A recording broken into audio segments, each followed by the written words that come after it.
Karibuni katika kipindi chetu cha simulizi na hadithi. Leo hii ninawaletea simulizi ambayo inaitwa Drama za Mtaa. Naanza kwa kusimulia simulizi hii. Mtaa wa kwetu kule ulikuwa na utulivu wa bandia. Ule utulivu ambao unajua kabisa unaficha mambo. Watu walikuwa wanaendelea na shughuli zao, lakini hewa ilikuwa na harufu ya leo kutatokea kitu. Kwanza kabisa Mama Chiku alitoka nyumbani kwake akiwa amevalia kanga moja tu, akitembea kwa hasira kama mtu aliyekuta mtu amekalia kiti chake cha saluni. Watu wote wakajua leo kuna episode. Dakika chache baadaye Jemo wa bodaboda akaingia mtaa mzima kwa kasi ya movie. Akasimamisha pikipiki yake katikati ya barabara kama anatangaza press conference. Akapiga kelele, watu wa mtaa, kuna mtu hapa anatuficha mambo usiku, na jana nimemuona kwa macho yao. Watu wakatoka nje kama wameitwa kwenye mkutano wa dharura. Hata watoto walikuwa wanacheza kombolela walikimbia kuja kusikiliza. Kabla Jemo hajamaliza sentensi, mlango wa Mama Chiku ukafunguliwa kwa nguvu. Akatoka nje akisema, Jemo, kama unanitafuta mimi, sema mapema, usizunguke. Watu wote wakageuka kwake. Jemo akatabasamu kama mtu aliyepata ushahidi wa CCTV. Sijasema ni wewe, lakini mbona umejibu haraka hivyo? Mtu mzima akacheka. Mama Chiku akabaki ameduaa akitafuta jibu ambalo halipo.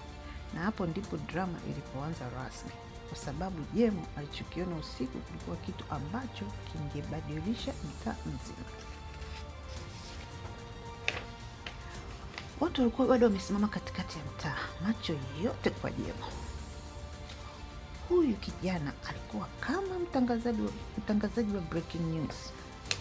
Akasema kwa sauti ya siri, yule mtu nilimwona usiku alikuwa anatembea na mfuko mkubwa, na alipoona nimekuja alikimbia kama mtu anayejua anafanya kosa.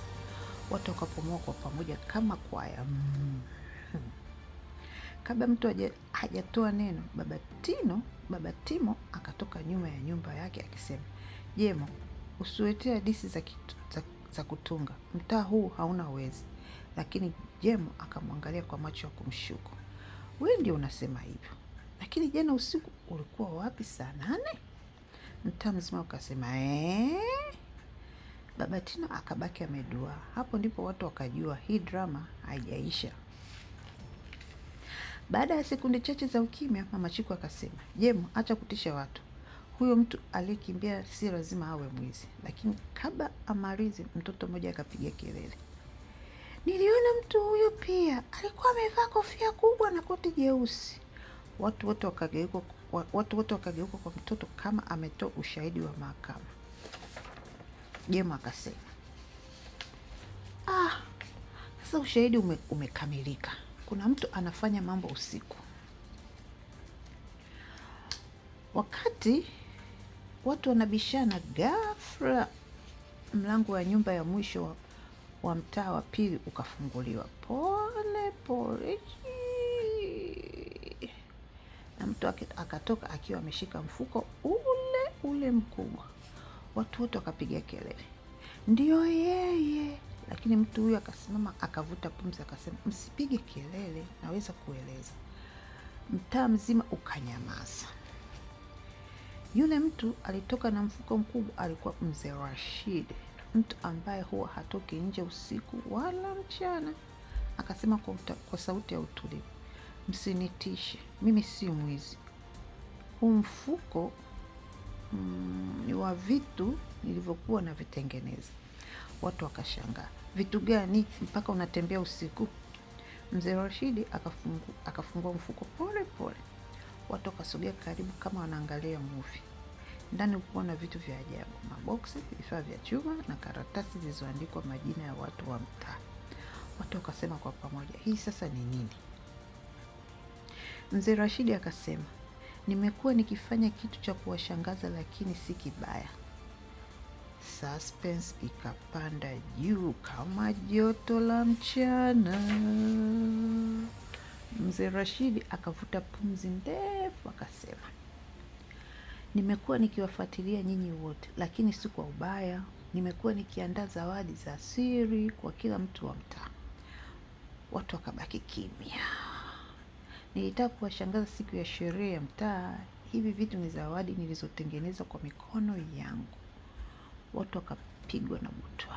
Jema akasema, kwa hiyo hakuna mwizi. Mzee Rashidi akacheka. Mwizi wa nini? Mimi ni mzee wa kutengeneza zawadi, sio drama. Mtaa mzima ukacheka. Mama Chiku akasema, kwa hiyo sisi wote tumekuwa tukipiga kelele bure? Watu wakaanza kucheka. Lakini wakati wanacheka, kijana mmoja akatoka nyuma ya nyumba akibeba mfuko mwingine mkubwa. Na huo mfuko haukufanana na mzee Rashidi. Watu wote wakanyamaza. Jema akasema, sasa huyo ni nani tena? Hapo ndipo drama halisi ilipoanza. Itaendelea. Ndugu zangu, wasikilizaji wangu wa simulizi na hadithi, nawaomba muende YouTube mkasubscribe, muifuate page yetu ya Instagram. Naomba pia mfollow page yetu ya Facebook. Mtafurahi wenyewe. Nawapenda sana. Karibuni.